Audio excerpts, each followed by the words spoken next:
ಇವತ್ತಿನ ಕ್ಲಾಸ್ ಏನಪ್ಪಾ ಅಂದ್ರೆ ಅಧ್ಯಾಯ 3 ಲೋಹಗಳು ಮತ್ತು ಅಲೋಹಗಳು ಅನ್ಬೇಡ್ರಿ. ನೋಡ್ರಿ ಅಧ್ಯಾಯ 3 ಲೋಹಗಳು ಮತ್ತು ಅಲೋಹಗಳು. ಈಗ ನೋಡಿ ಅಲೋಹಗಳು ಮತ್ತು ಲೋಹಗಳು ಅಂತ ಡಿಫ್ರೆನ್ಸ್ ಯಾಕೆ ಮಾಡಿದ್ರು ಅವಕ್ಕೆ ಲೋಹಗಳು ಮತ್ತು ಅಲೋಹಗಳು. ಈಗ ಪಿರಿಯಾಡಿಕ್ ಟೇಬಲ್ ನೋಡಿರಿ, ಪಿರಿಯಾಡಿಕ್ ಟೇಬಲ್ದಾಗ ಏನದ ಅಂದ್ರೆ 3 ಭಾಗ ಮಾಡ್ಯಾರ ಅದಾಗ ಲೋಹಗಳು ಅಲೋಹಗಳು ಮತ್ತು ಲೋಹಾಭಗಳು ಅಂತೇಳಿ. ಈಗ ಲೋಹಗಳಂದ್ರೆ ಏನು, ಅಲೋಹಗಳಂದ್ರೆ ಏನು ಅದು ಫಸ್ಟ್ ತಿಳ್ಕೊಬೇಕು. ಲೋಹಗಳು ಅಂತಂದ್ರೆ ಧನಾತ್ಮಕ. ಈಗೇನಪ್ಪ ಅಂದ್ರೆ ಎದಕ್ಕೆ ನಾವು ಲೋಹಗಳತ್ತೀವಿ, ಎದಕ್ಕೆ ಅಲೋಹಗಳತ್ತೀವಿ, ಇದ್ರ ಗುಣಲಕ್ಷಣಗಳ ಮ್ಯಾಗ ಏನು ಮಾಡಿದ್ರೆ ಸಪ್ರೇಟ್ ಮಾಡ್ರು. ಇದ್ರ ಗುಣಗಳು ಬೇರೆ ಅವ, ಇದ್ರ ಗುಣಗಳು ಬೇರೆ ಅವ. ಗೊತ್ತಾಯ್ತಾ? ಲೋಹಗಳ ಗುಣಗಳು ಬೇರೆ ಇರ್ತಾವ, ಅಲೋಹಗಳ ಗುಣಗಳು ಬೇರೆ ಇರ್ತಾವ. ಅದಕ್ಕೆ ಆ ಗುಣಗಳ ಲಕ್ಷಣಗಳ ಮ್ಯಾಗ ಆಧಾರ ಇಟ್ಕೊಂಡು ನಮಗೆ ಹೆಂಗೆ ಗುಣಗಳವಲ್ಲ ಆ ಲೋಹಗಳಿಗೆ ಅಲೋಹಗಳಿಗೂ ಗುಣ ಅವ. ನಮ್ಮಲ್ಲಿ ಕೆಟ್ಟು ಒಳ್ಳೇದವ, ಆದ್ರೆ ಅವಕ್ಕೆ ಹಂಗಿಲ್ಲ. ಒಂದೇ ಗುಣಗಳಿರ್ತಾವ. ಅವು ನಮ್ಮಪ್ಪಲಿ ಹಂಗೆ ಮಾಡಂಗಿಲ್ಲ, ಕರೆಕ್ಟಾಗಿ ಕೇಳ್ತಾವ. ಹೌದಾ? ಅದಕ್ಕಾಗಿ ಲೋಹಗಳು ಮತ್ತು ಅಲೋಹಗಳು ಅಂತಂದ್ರೆ ಅದ್ರ ವ್ಯತ್ಯಾಸ ಏನು. ಈಗ ನಮ್ಮ ಡೈಲಿ ಲೈಫ್ನಾಗ ಹೆಂಗೆ ಎಲ್ಲಿ ಯೂಸ್ ಮಾಡ್ತೀವಿ, ನಾವು ಡೈಲಿ ಲೈಫ್ನಾಗ ಯೂಸ್ ಮಾಡ್ತೀವಿ.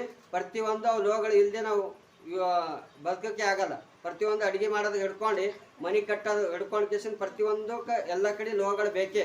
ಲೋಹಗಳು ಇರಲಾರ್ದ್ರೆ ಯಾವುದೇ ಕೆಲಸ ಮಾಡೋಕ್ಕಾಗಲ್ಲ.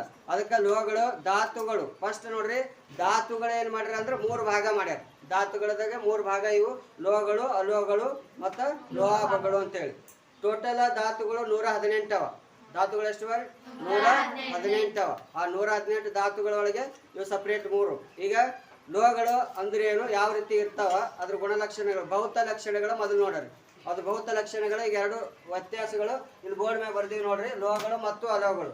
ಲೋಹಗಳು ಸಾಮಾನ್ಯವಾಗಿ ಹೆಂಗಿರ್ತಾವ ಅಂತಂದ್ರೆ ನೋಡ್ರಿ, ಲೋಹಗಳು ಸಾಮಾನ್ಯವಾಗಿ ಕಾಂತೀಯ ಗುಣವನ್ನು ಮತ್ತು ಹೊಳಪನ್ನು ಹೊಂದಿರ್ತಾವ, ಹೊಳಿತಿರ್ತಾವ. ನೀವು ಎಲ್ಲರ ಈಗ ಹೊರಗೆ ತಂದಿಟ್ಟೇವಪ್ಪ ಅಂದ್ರೆ ಅದು ಹೊಳಿತಿರ್ತಾವ, ಸಾಮಾನ್ಯವಾಗಿ ಹೊಳಿತಿರ್ತಾವ. ಮತ್ತೇನಂತ ಕಾಂತೀಯ ಗುಣ, ಕಾಂತೀಯ ಗುಣನೂ ಹೊಂದಿರ್ತಾವ, ನಾನು ಹೊಳಪನ್ನು ಹೊಂದಿರ್ತಾವ ಲೋಹಗಳಿಗೆ. ಈಗ ಪೂರ ಫಸ್ಟ್ ಲೋಹಗಳದೇ ನೋಡ್ಕೊಡ್ರಿ. ಲೋಹಗಳು ಸಾಧಾರಣವಾಗಿ ಹೆಂಗಿರ್ತಾವ ಅಂದ್ರೆ ಘನ ಸ್ಥಿತಿ ಒಳಗಿರ್ತಾವ. ಎಲ್ಲಿ ನೋಡ್ರಿ ಒಂದೇ ಒಂದದ ಪಾದರಸ. ಪಾದರಸ ಬಿಟ್ಟು ಉಳಿದೇವೆಲ್ಲ ಏನವಪ್ಪ ಅಂದ್ರೆ ಘನ ಸ್ಥಿತಿ ಒಳಗೆ ಇರ್ತಾವ. ಎಲ್ಲ ಏನಿರ್ತಾವ ಅಂದ್ರೆ ಘನ ಸ್ಥಿತಿ ಒಳಗೆ ಇರ್ತಾವ. ಬರೀ ಪಾದರಸ ಒಂದು ಮಾತ್ರ ಏನಿರ್ತದೆ ದ್ರವ ಸ್ಥಿತಿ ಒಳಗೆ ಇರ್ತದೆ ಪಾದರಸ. ಅದಕ್ಕೆ ಲೋಹಗಳು ಸಾಮಾನ್ಯವಾಗಿ ಕಠಿಣವಾಗಿರ್ತಾವ.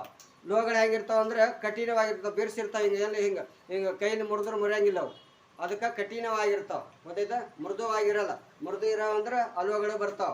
ಎಲ್ಲ ಲೋಹಗಳು ನೋಡ್ರಿ ಹೇಗಿರ್ತಾವ ಅಂದ್ರೆ ಕಠಿಣವಾಗಿರ್ತಾವ. ಅದು ಒಂದು ವರ್ಡ್. ಕಠಿಣ ಅಂದ್ರೆ ಹಾಡಾಗಿರ್ತಾವ, ಬಿರ್ಸಿರ್ತಾವ ಅಂತಿರಲ್ಲ, ಅವು ಕಠಿಣವಾಗಿರ್ತಾವ. ನೆಕ್ಸ್ಟ್ ಮತ್ತು ಲೋಹಗಳು ಹೆಚ್ಚು ಕರಗುವ ಮತ್ತು ಕುದಿಯುವ ಬಿಂದು. ಜಲ್ದಿ ಕರಗಲ್ಲವು. ಈ ಕಬ್ಬಿಣ ತೋಡು ಕಾಸಿದ್ರಪ್ಪ ಅಂದ್ರೆ ಜಲ್ದಿ ಕರಗಲ್ಲ.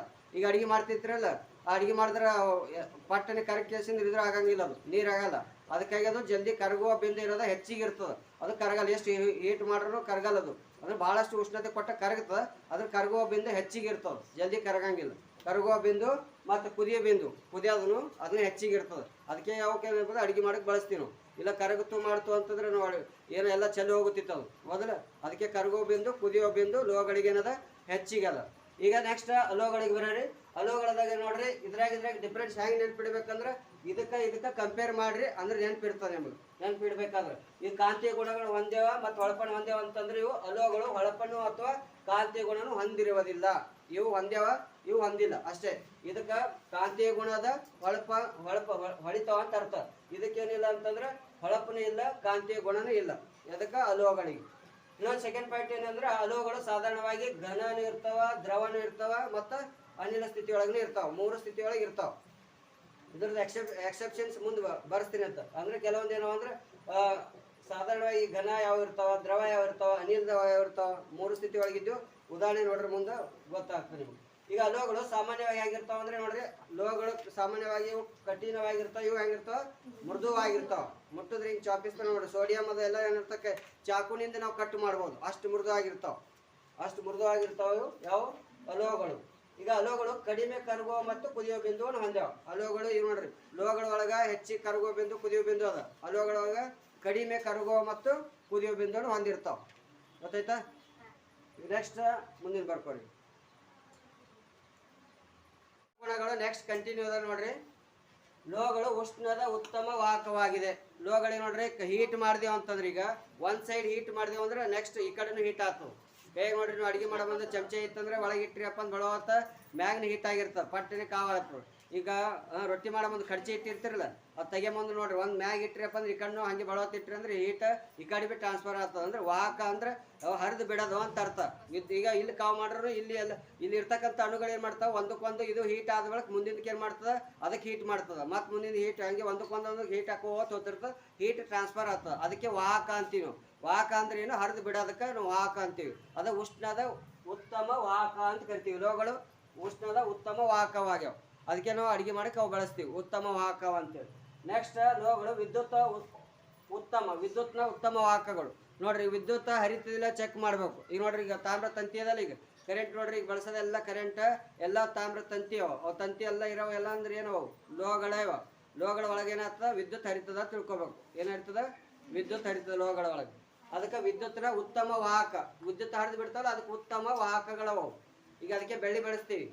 ಬೆಳ್ಳಿನದ್ರ ಈಗ ಬೆಳೆ ಯಾರು ಬೆಳೆಸಂಗಿಲ್ಲ, ಬೆಳೆಸ್ತಾರೇನು? ತಾಮ್ರ ತಂತಿ ಹೆಚ್ಚಿಗೆ ಇರ್ತದ. ಬೆಳೆ ಇದ್ರೆ ನೋಡ್ರಿ ಬೆಳೆ ಬೆಳೆಸ್ತೀವಿ ಅಂದ್ರೆ ಎಲ್ಲರೂ ರಾತ್ರಿ ಹೊಚ್ಕೊಂಡು ಹೋಗ್ತೀರಿ ಕಟ್ ಮಾಡ್ಕೊಂಡು. ಹೌದಾ, ಆಭರಣ ಮಾಡ್ಕೋಕ ಯೂಸ್ ಆಗ್ತೇಳಿ ಅದು ಕಾಸ್ಟ್ಲಿ ಅದಲ್ಲ ಅದಕ್ಕಾಗಿ ಬಳಸಲ್ಲ ಅದು ಹೆಚ್ಚಿಗೆ ಉತ್ತಮ ವಾಹಕದ. ಈ ತಾಮ್ರದಕ್ಕಿಂತ ಯಾವ್ದು ಹೆಚ್ಚದ ಅಂದ್ರೆ ಬೆಳ್ಳಿ ಅದ ಅಂದ್ರೂ ಅದಕ್ಕೆ ಬಳಸಲ್ಲ ನಾವು. ಗೊತ್ತಾಯ್ತಾ? ಅದಕ್ಕಾಗಿ ನೋಡ್ರಿ ನೆಕ್ಸ್ಟ್ ಇಲ್ಲಿ ಲೋಹಗಳು ತನ್ಯತೆ ಮತ್ತು ಕುಟ್ಯತೆ. ಲೋಹಗಳು ತನ್ಯತೆ ಅಂದ್ರೆ ಏನು? ತಂತಿ ಹೆಸರು ನೆನಪಿಡ್ರಿ. ತನ್ಯತೆ ಅದಲ್ಲ ಫಸ್ಟಿಗೆ ತಂತಿ ರೂಪದಾಗ ಮಾಡಿದ್ರೆ ಅವಕ್ಕೆ ತನ್ಯತೆ ಅಂತೀವಿ ನಾವು. ಈಗ ನೋಡ್ರಿ ಒಂದು ಗೋಲ್ಡ್ ಬರೀ 2 ಗ್ರಾಮ್ ಚಿನ್ನ ತಗೊಂಡ್ರಿ ಅಂತಂದ್ರೆ 2 ಕಿಲೋಮೀಟರ್ ತನಕ ಉದ್ದ ಮಾಡ್ಬೋದು ಅದಕ್ಕೆ. ಅಷ್ಟು ಅದಕ್ಕೆ ತನ್ಯತೆ ಗುಣ ಅದ. ತನ್ಯತೆ ಗುಣ ಅಂದ್ರೆ ಏನು? ಬರೀ 2 ಗ್ರಾಮ್ ಬಂಗಾರ ತಗೊಂಡ್ರಿ ಅಂತಂದ್ರೆ ಅದು 2 ಕಿಲೋಮೀಟರ್ ತನಕ ಉದ್ದ ಆಗ್ತದೆ. ಅಷ್ಟು ಉದ್ದ ತಂತಿ ಮಾಡ್ಬೋದು ನಾವು. ಯಾವುದು? ಬಂಗಾರ ಚಿನ್ನ ಇರ್ತಲ್ಲ ಅದು ಅಷ್ಟು ಬರೀ 2 ಗ್ರಾಮ್. ಗೊತ್ತಾಯ್ತಾ? ಅದು ತನ್ಯತೆ ಗುಣ ಅಂತೀವಿ. ತನ್ಯತೆ ಅಂದ್ರೆ ಏನು? ತಂತಿ ರೂಪದಾಗ ಮಾಡೋದಕ್ಕೆ ತನ್ಯತೆ ಹೆಸರು ನೆನಪಿಡ್ರಿ. ತಂತಿ ರೂಪದಾಗ ಯಾವ ಇರ್ತಾವಲ್ಲ ಅವಷ್ಟು ಎಲ್ಲ ತನ್ಯತೆ ಗುಣ ಹೊಂದೇವ ಯಾವ ಲೋಹಗಳು. ತನ್ಯತೆ ಅಂದ್ರೆ ತಂತಿ ರೂಪದಾಗ ಮಾಡಕ್ಕೆ ಬರ್ತದೆ. ನೆಕ್ಸ್ಟ್ ಕುಟ್ಯತೆ ಅಂತಂದ್ರೆ ಏನು? ಕುಟ್ಟದಾಗ ಹಿಂಗೆ ಕುಟ್ಯತೆ ಅಂದ್ರೆ ಕುಟ್ಟದ ನೆನಪಿಡ್ರಿ. ಕುಟ್ಟದಾಗ ಏನಾಗ್ತದೆ ತಳ್ಳಗ ಅಡಲ್ಪ ಹಿಂಗೆ ಪೇಪರ್ ಆದಂಗೆ ಆಗ್ತದೆ ತಳ್ಳಗ. ಈಗ ಸ್ವೀಟ್ ಅದು ಇರ್ತಾವೆ ನೋಡ್ರಲ್ಲ, ಸ್ವೀಟ್ದಾಗ ಎಲ್ಲರ ಮದುವೆ ಹೋದಾಗ ಮ್ಯಾಗ ಪೇಪರ್ ಸುತ್ತಿರ್ತಾರ ನೋಡ್ರಿ. ಸಿಲ್ವರ್ ಪೇಪರ್, ಅಲ್ಯೂಮಿನಿಯಮ್ದು ಮತ್ತು ಗೋಲ್ಡ್ ಪೇಪರ್ ಅವೆಲ್ಲ ಏನಿರ್ತವೆ ಬಡ್ದಾಗ ಏನಾಗಿರ್ತವೆ ಪೇಪರ್ ಥರ ಆಗಿರ್ತವೆ ತಳ್ಳಗೆ ಪೇಪರ್.